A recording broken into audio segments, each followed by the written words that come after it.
Bonjour, j'espère que tu vas bien et que tu es en forme pour cette séance de travail. Nous allons aujourd'hui te parler de la méthode Pomodoro, une technique simple et très efficace qui t'aidera à mieux t'organiser. Pour commencer, voyons comment fonctionne et comment appliquer la méthode Pomodoro.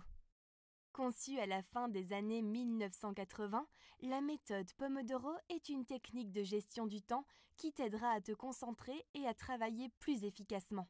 La méthode est simple, tu répartis ton temps en périodes de travail relativement courtes mais intenses et de repos.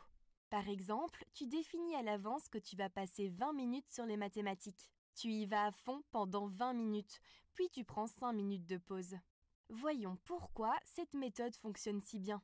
Eh bien, en réduisant considérablement ton temps de travail, tu es focalisé sur tes tâches et tu utilises ton temps et ton énergie de manière optimale. Puis, les pauses de 5 minutes t'aident à recharger tes batteries et à mieux te concentrer. En effet, ces pauses stimulent l'hippocampe et activent la production de neurotransmetteurs qui sont les messagers chimiques internes du cerveau. L'hippocampe, dans ce cas, n'est pas un animal, mais une région du cerveau responsable de la mémoire, qui a la forme d'un hippocampe. Maintenant, j'aimerais te parler des bénéfices et avantages de la méthode Pomodoro. La méthode Pomodoro peut sembler intimidante lors de tes premières expériences, mais elle est assez simple à mettre en œuvre en réalité.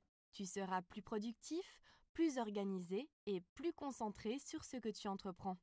La méthode Pomodoro respecte le fonctionnement naturel du cerveau qui a vraiment besoin de ces petites pauses pour être efficace. N'hésite pas à essayer dès aujourd'hui. Enfin, la méthode Pomodoro fonctionne très bien, notamment lorsque tu dois réviser un devoir. Est-ce que tu souhaites mieux t'organiser et avoir des séances plus efficaces? Alors la méthode Pomodoro peut t'aider. À toi de jouer. Enfin, voici le mot de la semaine. Abscon.